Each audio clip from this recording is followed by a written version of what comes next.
राजस्थान, ये नाम सुनते ही जहन में क्या आता है? वीरों की कहानियां, शानदार किले और एक शाही विरासत की तस्वीरें हैं ना।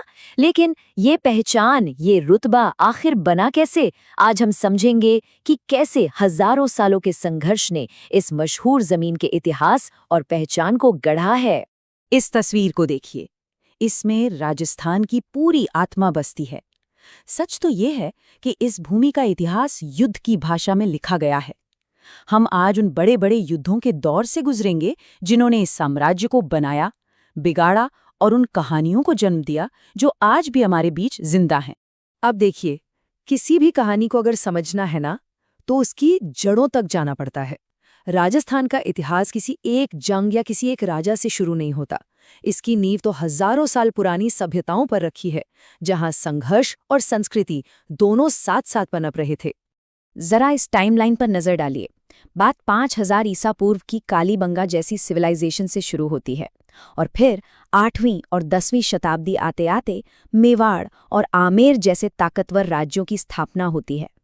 मतलब ये जमीन हमेशा से पावर का एक सेंटर रही है और यहीं से उन राज्यों की नींव पड़ी जो आने वाली सदियों तक अपनी पहचान के लिए बाहरी ताकतों से टकराने वाले थे।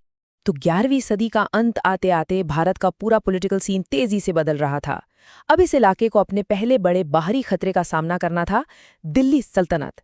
ये सेंट्रल एशिया से आए तुर्क शासकों का एक बहुत ही पावरफुल एम्पायर था और ये वो दौर था जब इस जमीन पर कब्जे के लिए ऐसी लड़ाइयां लड़ी गईं जिन्होंने इसका भविष्य हमेशा के लिए बदल दिया। और यहीं पर इतिहास का एक बड़ा ही गजब का मोड़ आता है। तराइन का मैदान। एक ही जगह पर ठीक 1 साल के फर्क से 2 जंगें लड़ी गईं। पहली जंग में राजपूतों को जबरदस्त जीत मिली, लेकिन ठीक अगले साल कहानी पूरी तरह से पलट गई। एक ऐसी हार हुई जिसने पूरे उत्तर भारत का इतिहास ही बदल दिया। तो सवाल ये उठता है कि आखिर ऐसा हुआ क्या? सिर्फ 1 साल के अंदर जीत हार में कैसे बदल गई? वजह थी स्ट्रैटेजी का फर्क। पहली लड़ाई आमने सामने की ताकत की थी, लेकिन दूसरी लड़ाई में गौरी ने घुड़सवार तीरंदाजों की रफ्तार और धोखे की रणनीति अपनाई, जिसके लिए राजपूत सेना शायद तैयार नहीं थी। तो हुआ ये कि तराइन की दूसरी लड़ाई में गौरी की जीत ने मानो दिल्ली सल्तनत के लिए पूरे नॉर्थ इंडिया के दरवाजे खोल दिए। ये सिर्फ एक लड़ाई की हार नहीं थी, ये एक फंडामेंटल पावर शिफ्ट था।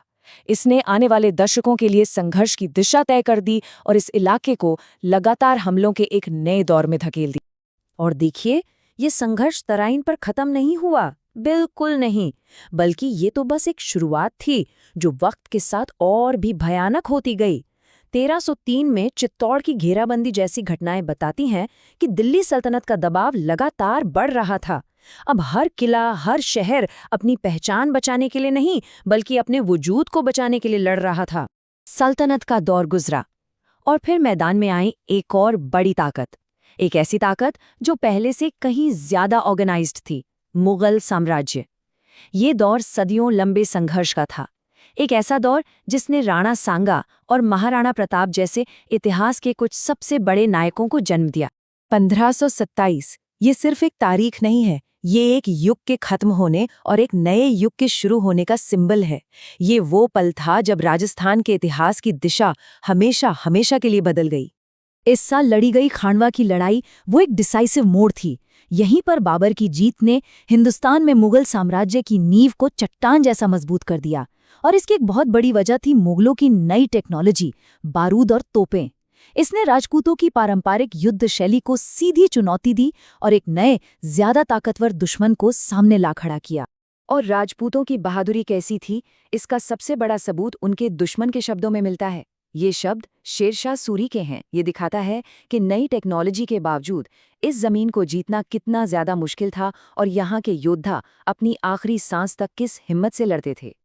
और इसी हिम्मत, इसी जिद, इसी प्रतिरोध का अगर कोई सबसे बड़ा सिंबल है तो वो है हल्दी घाटी का युद्ध। ये महज एक लड़ाई नहीं थी, ये ताकतवर मुगल साम्राज्य के सामने मेवाड़ के स्वाभिमान और उसकी आज़ादी की जंग थी। भले ही इसका नतीजा साफ नहीं निकला, लेकिन महाराणा प्रताप का संघर्ष आज भी एक मिसाल है। लेकिन जैसा कहते हैं, इतिहास कभी एक जगह नहीं ठहरता। 18वीं सदी आते आते वो ताकतवर मुगल साम्राज्य भी कमजोर पड़ने लगा। इससे पूरे भारत में एक पावर वैक्यूम यानी शक्ति का एक खालीपन पैदा हो गया, और इस खालीपन को भरने के लिए दो नई ताकतें सामने आई, जिन्होंने इस इलाके का पॉलिटिकल सीन एक बार फिर पूरी तरह से बदल कर रख दिया। तो देखिए हुआ क्या। पहले 1733 में मंदसौर की लड़ाई ने दिखाया कि मराठा अब एक बड़ी ताकत बन गए हैं।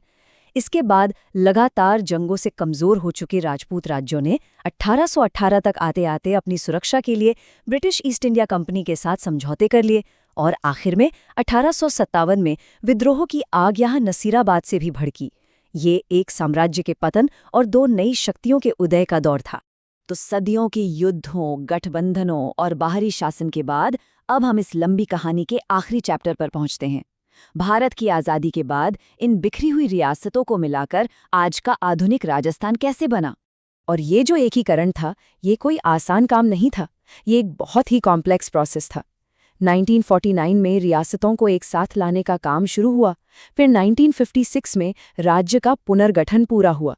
इन सभी प्रशासनिक कदमों ने उस राज्य को शक्ल दी जिसे आज हम जानते हैं।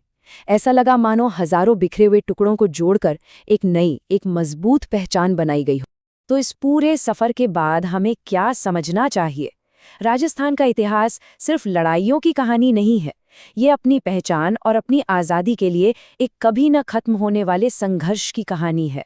हजारों सालों के बाद आज एक राज्य के रूप में शांति तो है, लेकिन ये पूरी कहानी हमें ये सोचने पर जरूर मजबूर करती है कि इस लंबी और खूनी यात्रा के बाद आखिर शांति का सच्चा मतलब और उसकी असली कीमत क्या होती है।